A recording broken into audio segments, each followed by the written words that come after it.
Bismillahirrahmanirrahim.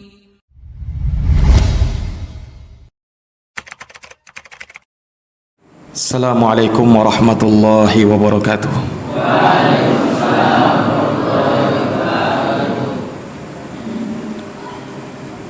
Alhamdulillah. Alhamdulillahi rabbil alamin. Wa bihi nasta'inu ala umurid dunya waddin. Asyhadu an la ilaha illallah wahdahu la syarika lah, ilahul awwalina wal akhirin. Wa asyhadu anna Muhammadan abduhu wa rasuluhu as-sadiqul amin. Sallallahu alaihi wa ala alihi wa sahbihi wa man tabi'ahum bi ihsanin ila yaumiddin wa sallama tasliman katsira. Allahumma la ilma lana illa ma 'allamtana innaka antal alimul hakim. Allahumma 'allimna ma yanfa'una wanfa'na bima 'allamtana wa zidna ilman ya karim. Allahumma arinal haqqa haqqan warzuqna ittiba'ah wa arinal batila batilan warzuqna ijtinabah.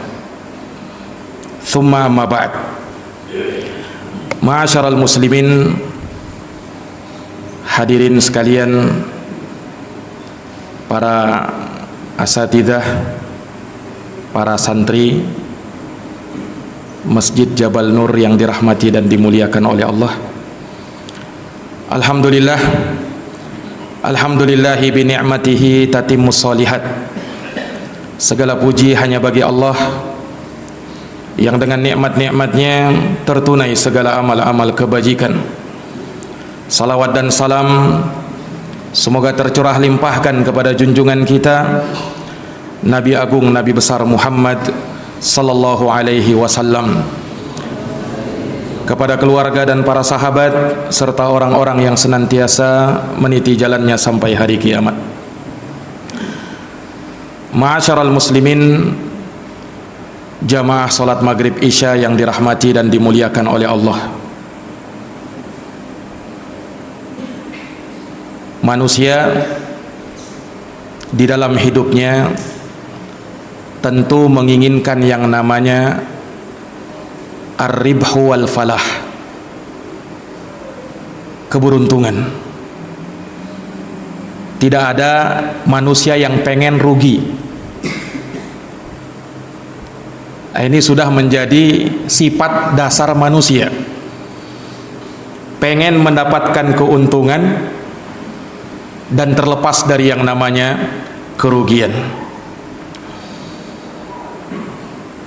Namun tentu saja manusia itu berbeda-beda memandang mana yang merupakan keberuntungan yang sebenarnya dan mana yang bukan. Ada yang menganggap keberuntungan itu manakala ia mendapatkan harta yang melimpah ruah.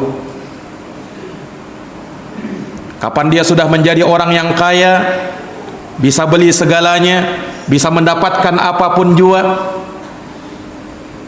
maka dia anggap dialah yang paling beruntung. Ada juga yang menganggap keberuntungan itu manakala sudah bisa keliling dunia, traveling kemana-mana. Dialah yang paling beruntung katanya. Dan ada juga yang menganggap keberuntungan itu dengan keturunan, dengan pangkat dan jabatan dan lain sebagainya.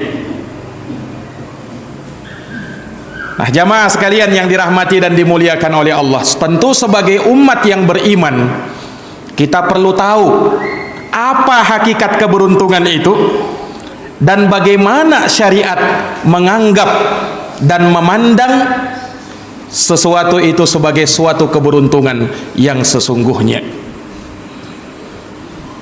Keberuntungan yang hakiki, keberuntungan yang sebenarnya, manakala kita mendapatkan keberuntungan di akhirat. Manakala kita mendapatkan keberuntungan tatkala kita berjumpa dengan Allah Subhanahu wa taala mendapatkan surga yang penuh dengan kenikmatan. Sebab kalau itu sudah kita dapatkan, maka tidak ada lagi yang namanya kesengsaraan. Dan kalau kita lepas dari semua itu, maka senikmat apapun hidup kita di dunia ini, pastilah tidak pernah kita merasakan lagi yang namanya kenikmatan. Makanya pernah disebutkan dalam hadis Anas bin Malik yang diriwayatkan oleh Imam Muslim dalam kitab Sahihnya, Nabi SAW menceritakan tentang dua orang. Yang satu, kata Nabi, orangnya ini bi'an umi ahli dunia, orang yang paling beruntung hidupnya tatkala di dunia. Didatangkan orang ini, fayusbagu finnari sabagatan, maka dia dicelupkan ke dalam api neraka 1 kali celupan saja, kemudian diangkat. Lalu Allah tanya kepada dia, ya bena Adam, wahai anak Adam, hal ra'aita min khairin qat, apakah engkau pernah merasakan kebaikan walau hanya sesaat? Apakah engkau pernah mendapatkan kebaikan walau hanya sesaat? Ini orang yang paling nikmat hidupnya di dunia. Tatkala dicelupkan ke dalam api neraka 1 kali celupan saja, dia langsung mengatakan, la ya Rabbi, tidak ada ya Allah, aku tak mendapatkan dan tak pernah merasakan satupun yang namanya kenikmatan dan kebaikan. Lihat jamaah sekalian, orang yang kedua didatangkan. Ini orang, kata Nabi SAW, bi asyaddin nasi bu'san, orang yang paling sengsara hidupnya tatkala di dunia, paling sengsara. Didatangkan dia, fayusbagu fil jannati sabagatan, maka dia dicelupkan ke dalam surga 1 kali celupan saja, lalu diangkat. Allah tanya kepada dia, ya bena Adam, wahai anak Adam,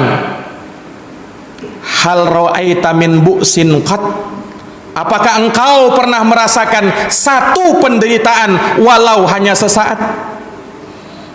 Pernah hendak kau merasakan penderitaan?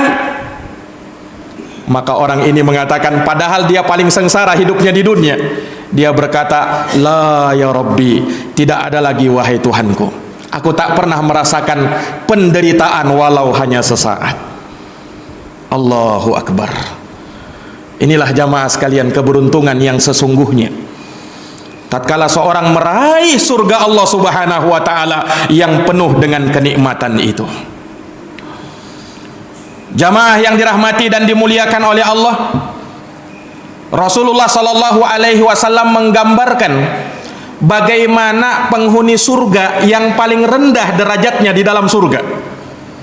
Disebutkan dalam hadis riwayat Imam Muslim juga dari sahabat Abu Hurairah radhiyallahu anhu, bahwa Nabi sallallahu alaihi wasallam bercerita, Allah Subhanahu wa taala pernah berbincang-bincang dengan Nabiullah Musa alaihi salam. Memang Nabi Musa itu dikenal dengan Kalimur Rahman. Ini keistimewaan beliau, nabi yang langsung diajak bicara oleh Allah Subhanahu wa taala. Allah pernah berbincang dengan Nabiullah Musa alaihi salam. Nabi Musa bertanya kepada Tuhannya, ya Rabb, man adana ahlil jannati manzilatan yaumal qiyamah. Wahai Tuhanku, siapa kiranya orang yang paling rendah derajatnya nanti di dalam surga pada hari kiamat? Nabi Musa tanya yang paling rendah, yang paling rendah derajatnya di dalam surga, siapa itu wahai Tuhanku? Maka Allah Subhanahu wa taala menjawab, huwa rajulun yaji'u ba'da ma dakhala ahlul jannatil jannata. Dia adalah seseorang yang nanti akan datang ke dalam surga, masuk ke dalam surga tatkala semua penghuni surga sudah masuk ke dalam surga. Nah, dia yang paling terakhir. Kenapa dia yang paling terakhir? Karena dia sebelum masuk surga, dia mampir dulu ke neraka. Sebelum dia masuk surga, dia mampir dulu ke neraka. Maka dia yang paling terakhir masuk ke dalam surga. Karena orang yang beriman, para jamaah sekalian, pasti akan masuk surga. Orang yang beriman pasti akan masuk surga. Walaupun ada yang langsung masuk surga, ada yang mampir dulu di neraka. Tapi jangan sampai ada yang meremehkannya. Akan Ustadz, yang penting kita beriman, pasti masuk surga juga. Walaupun tidak apa-apalah kita mampir di neraka. Ini belum kenal neraka dia. Belum kenal neraka dia. Kalau dia tahu neraka itu, para jamaah sekalian, satu hari di neraka, satu hari di akhirat bagaikan 50.000 tahun di dunia. Paling sebentarnya bagaikan 1000 tahun. Fi yaumin kana miqdaruhu khamsina alfasanah. Dalam sehari, kata Allah, yang kadarnya sama dengan 50.000 tahun. Di ayat yang lain Allah katakan fi yaumin kana miqdaruhu alfasanah. Dalam sehari yang kadarnya sama dengan 1000 tahun. Taruhlah kalau misalnya dia disiksa di neraka 3 hari saja, berarti berapa tahun, Pak? 3000 tahun paling rendahnya itu. Nah, ini mau diremehkan neraka itu? Dan apakah mau diremehkan neraka itu? Sementara Nabi mengatakan siksaan yang paling ringan di dalam neraka, kata Nabi, orang yang memakai terompah sandal dari neraka. Tatkala kakinya masuk ke situ, otaknya sudah mendidih. Na'udzubillahi min dzalik. Ini api neraka, Pak. Yang panasnya, kata Nabi sallallahu alaihi wasallam, 70 kali lipat dibandingkan api di dunia. Nah, kalau api di dunia ini mungkin membakar kaki kita, ndak usah kaki kita, paha kita, otak kita ndak mungkin mendidih. Ya kan? Tapi kalau api neraka dibakar ini tapak kaki, otak mendidih. Assallallahu salamata wal afiyah. Jamaah yang dirahmati dan dimuliakan oleh Allah.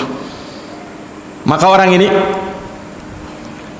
orang yang dikeluarkan dari neraka dan dia dimasukkan ke dalam surga Allah Subhanahu wa taala. Maka Allah berfirman kepada dia, udkhulil jannata. Hambaku, masuklah engkau ke dalam surga. Maka orang ini tidak langsung masuk surga. Dia lantas bertanya kepada Tuhannya, ay Rabbi, kaifa adkhuluha wa qad nazala an-nasu manazilahum wa akhadu akhadatihim.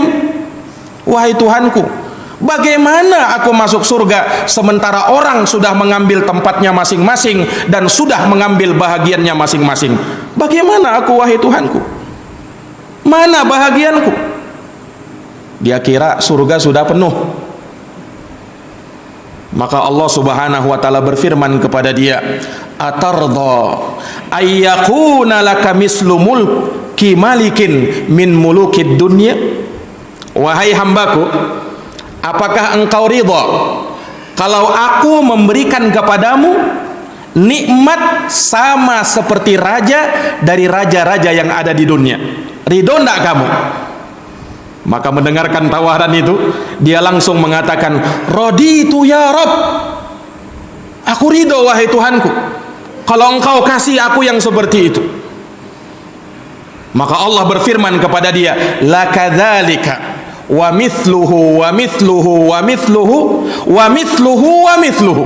Bagimu yang seperti itu dan yang semisal, yang semisal, yang semisal, yang semisal, dan yang semisal dengannya. Artinya dikali 5 lagi, 5 kali lipat, sama seperti raja di dunia, dikali 5. Maka hamba ini cepat-cepat mengatakan, raditu ya Rabb, aku sudah ridho wahai Tuhanku. Maka Allah berfirman kepada dia, lakadzalika wa asyratu amsalihha. Bagimu yang seperti itu ditambah 10 kali lipat lagi. Berarti berapa? 5 kali 10, 50 kali lipat. Seperti raja di dunia kali 50 lagi. Ini siapa ini, Pak? Orang yang paling rendah derajatnya di surga. Paling rendah ini. Bukan yang paling nikmatnya, paling rendah kata Nabi SAW. Nah, bagaimana lagi yang paling nikmatnya? Allahu Akbar. Itulah yang Allah Subhanahu wa taala firmankan dalam hadits qudsi, a'dattu li'ibadi ma la 'ainun ra'at wala udunun sami'at wala khatar ala qalbi bashar.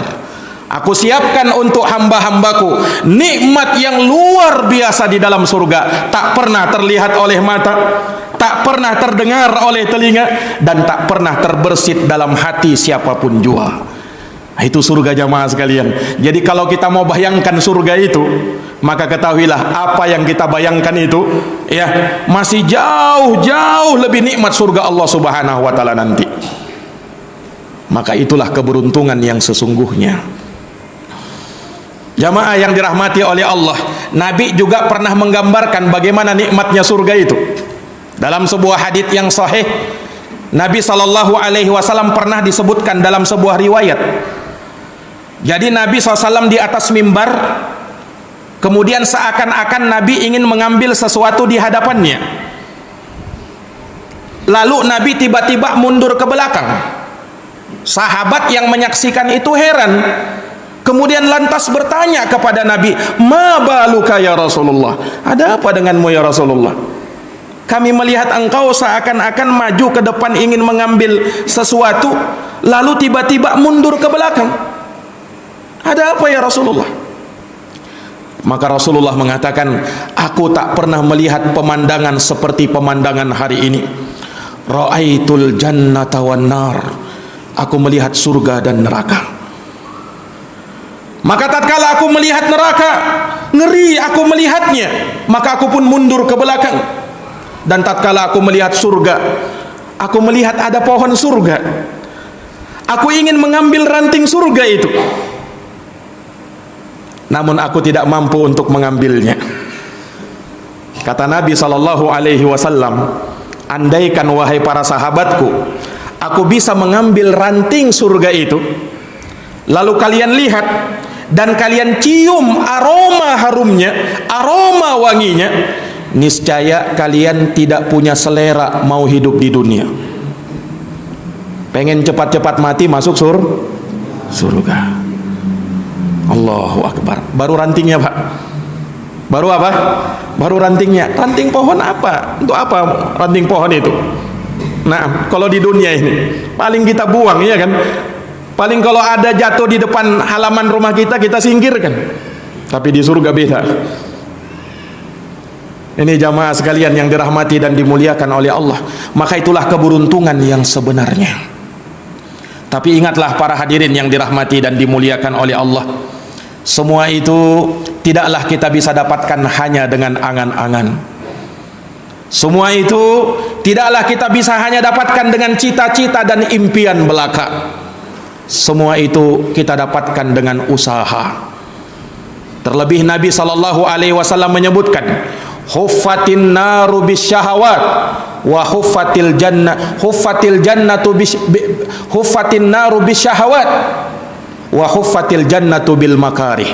Dalam hadis riwayat Muslim, neraka kata Nabi SAW diliputi, diitari dengan perkara-perkara yang berbau syahwat. Jiwa tertarik untuk itu, ada dorongan untuk mau melakukannya. Tapi neraka, sementara surga kata Allah diitari dengan perkara-perkara yang tidak mengenakkan, perkara-perkara makarih yang kita tidak suka, jiwa kurang tertarik dengannya. Tapi itulah surga Allah Subhanahu wa ta'ala.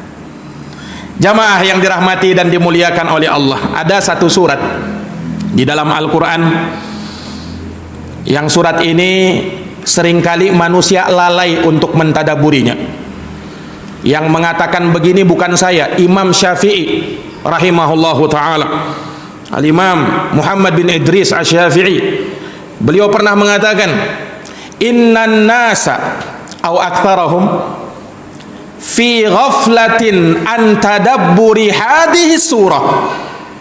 Sesungguhnya manusia atau kebanyakan dari mereka mereka berada dalam kelalaian untuk mentadaburi surat ini. Yang kata beliau, lau tadabbaron nasu ma fi hadhihi surah lakafathum. Andaikan mereka mau mempelajari, mau mentadaburi surat ini, niscaya itu sudah cukup bagi mereka. Kata Imam Syafi'i rahimahullahu ta'ala. Surat apa itu jamaah sekalian? Surat yang kita hafalkan bersama, Suratul Asr. Surat ini sangat agung dan sangat mulia. Saya tidak tahu, mungkin sudah pernah ada ustadz yang barangkali menjelaskan tentang surat ini, tapi tidak masalah lah kalau kita juga sedikit mentadaburinya. Karena memang dahulu sebagaimana diriwayatkan oleh Imam Tabrani, beliau mengatakan kana rajulani min ashabin Nabi sallallahu alaihi wasallam. Dulu kalau dua orang sahabat Nabi SAW idzal taqaya, kalau mereka berjumpa, lam yaftariqa, tidaklah mereka berpisah, hatta yaqra'a ahaduhum 'alal akhar suratal asr, sampai seorang dari mereka membacakan kepada yang lainnya surat yang agung ini, surat Al-Asr. Jadi kalau mereka berjumpa, mereka bertemu, ya sahabat-sahabat Nabi itu, mereka ingatkan dengan surat yang agung ini, suratul Asr.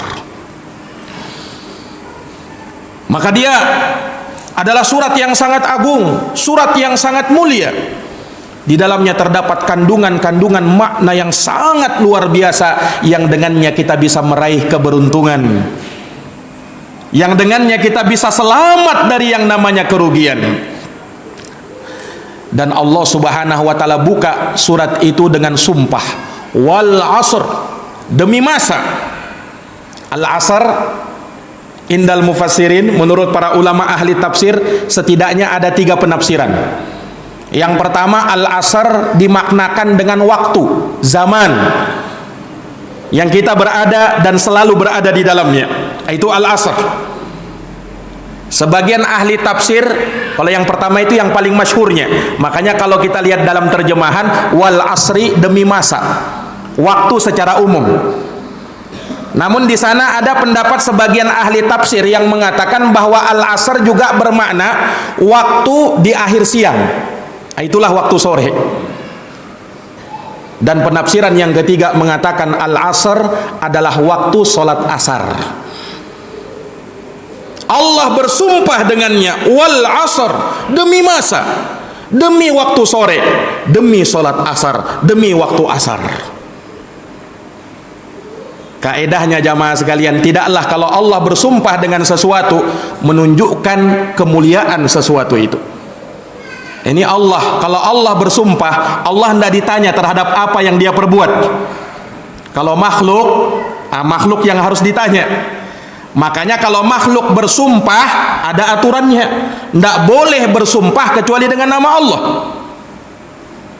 Makanya Nabi mengatakan, man halafa bi ghairillahi faqad asyrak. Siapa yang bersumpah dengan nama selain Allah, maka dia telah jatuh dalam kesyirikan.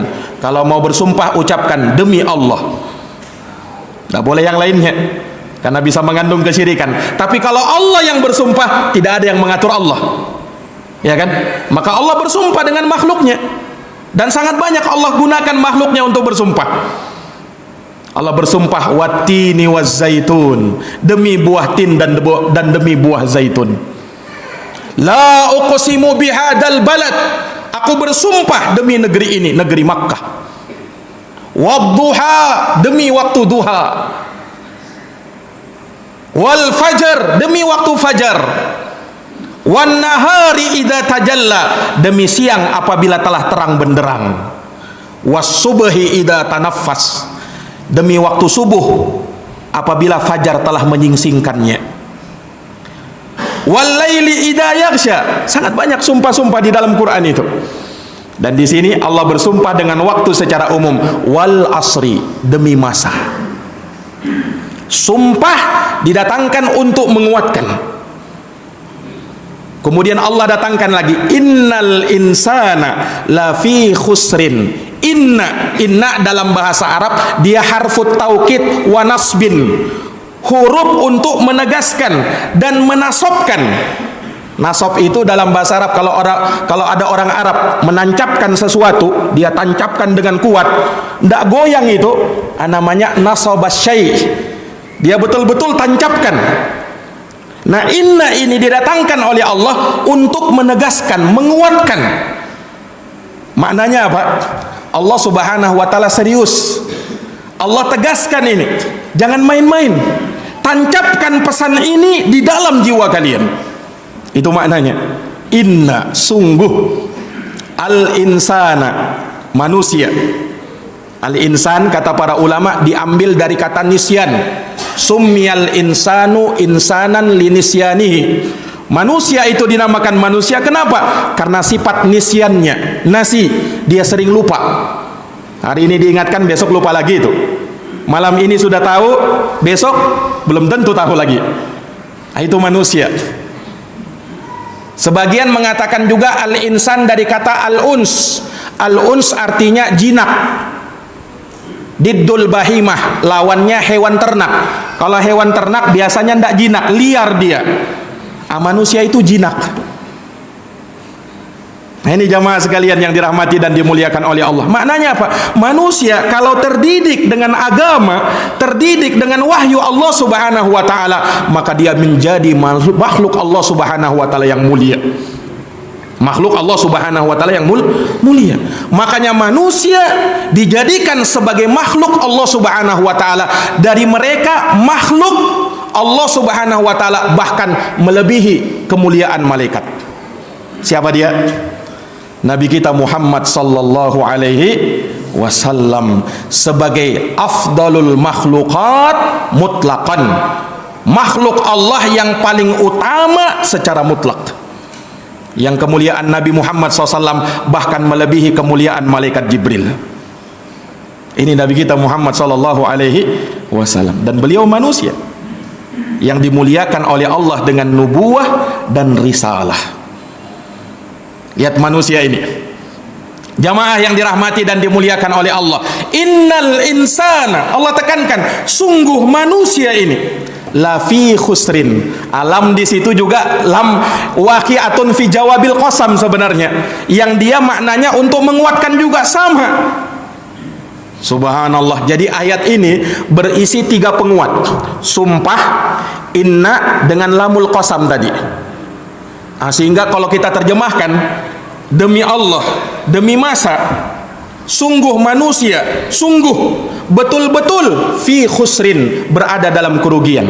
Fi khusrin ini juga mengandung makna penguatan juga, karena dia berada pada lingkup zorof yang ia tidak mungkin bisa lepas di situ. Fi khusrin, berada dalam kerugian. Betul-betul manusia ini berada dalam kerugian. Kapan jamaah sekalian kita hubungkan dengan ayat yang pertama tadi, wal asri. Manusia ini bisa merugi kalau dia tidak bisa memanfaatkan waktu dengan sebaik-baiknya. Karena waktu itu mahal. Al-waktu kasayf, kata Imam Syafi'i. Waktu itu bagaikan pedang, illam taqta'ahu yaqta'ka. Kalau engkau tidak menebasnya, maka dia yang akan menebas engkau. Kata Imam Syafi'i rahimahullahu ta'ala, innal insana lafi khusrin, sungguh manusia itu berada dalam kerugian, illa, kecuali. Ini uslub, metode dalam Quran ya, yang mengingatkan kepada kita untuk apa? Bersemangat mencari jalan keselamatan, keluar dari kerugian. Kan di awal ayat Allah katakan manusia ini al-insan lagi. Al-insan di situ pakai al, yang maknanya bukan satu orang manusia saja, tapi seluruh manusia. Siapapun dia berada dalam kerugian, illa, kecuali. Nah, ini uslub, metode dalam Quran untuk apa? Untuk membangkitkan semangat kita mencari mana yang beruntung itu, mana yang selamat, yang lepas dari kerugian itu. Maka setelahnya dijelaskan oleh Allah Subhanahu wa taala. Kalau ayatnya berhenti sampai di situ aja, mampus semua kita ini. Ya kan? Kalau sampai di situ saja, innal insana lafi khusr. Makanya ayat itu jangan dipahami sepenggal-sepenggal, diteruskan juga. Sama kalau ada orang yang memahami fawailul lil musallin, celaka orang-orang yang sholat. Orang yang sholat celaka. Nah, dilanjutkan lagi ayatnya. Sama ini ayat. Kita perlu baca ayat setelahnya. Illal ladina amanu wa amilus salihat wa tawasaw bil haq wa tawasaw bis sabar. Yang kesimpulannya ada 4. Mau selamat dari kerugian, mau mendapatkan keberuntungan, lakukan 4 ini. Apa itu? Ilmu, amal, dakwah, sabar. Ini kesimpulannya. Illal ladina amanu, kecuali orang-orang yang beriman, kata Allah Subhanahu wa taala. Iman ya, itu dasarnya ilmu. Makanya ulama menafsirkan illal ladina amanu illal ladina alimu, kecuali orang-orang yang berilmu, karena iman tidak mungkin ada kecuali dengan ilmu. Apa yang kita mau imani kalau kita tidak ilmui? Ya kan? Illal ladina amanu, kecuali orang-orang yang beriman. Ini jamaah sekalian yang dirahmati oleh Allah, menunjukkan bahwa kita harus menguatkan iman dulu. Ini dasar, ini landasan, ini pondasi.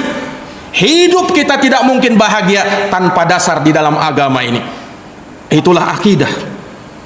Kalau orang tak berakidah, tatkala dia mendapati masa-masa sulit, maka dia akan jatuh dan tidak bisa istiqomah.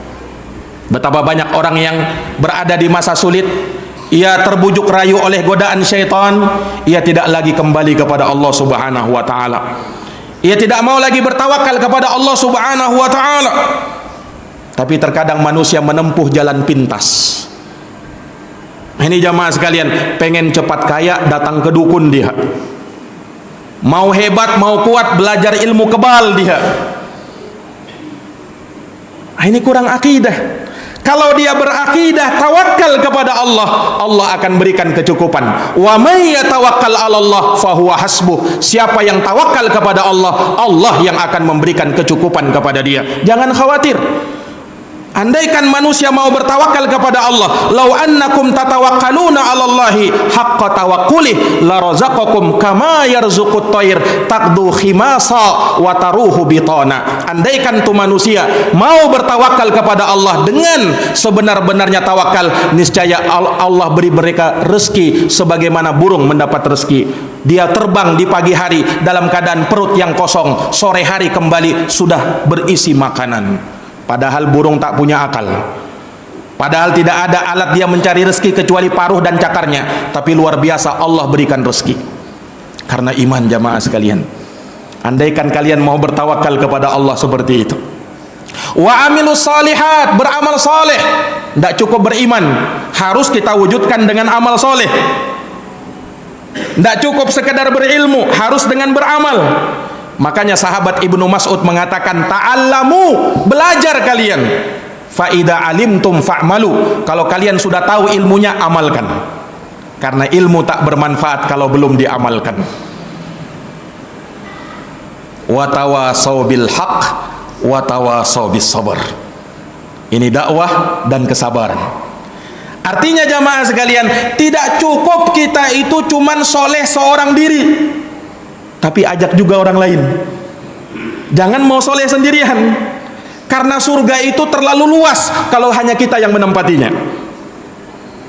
Makanya ajak juga orang lain kepada jalan kebaikan, ajak juga orang lain kepada jalan yang lurus ini, agar mereka mendapatkan keselamatan.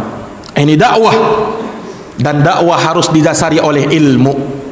Dakwah harus didasari oleh ilmu. Qul hadhihi sabili, katakanlah inilah jalanku, kata Allah Subhanahu wa taala. Perintah kepada Nabi, ad'u ilallah, saya berdakwah di jalan Allah ala basiratin, di atas basirah. Kata Ibnu Abbas, ala basiratin ay ala ilmin, saya berdakwah dengan ilmu. Karena kalau dakwah tidak dengan ilmu, amar ma'ruf nahi mungkar, bisa jadi amar mungkar nahi ma'ruf, terbalik. Itu kalau dakwanya tidak dibarengi dengan ilmu. Dan yang terakhir, kesabaran jamaah sekalian yang dirahmati dan dimuliakan oleh Allah.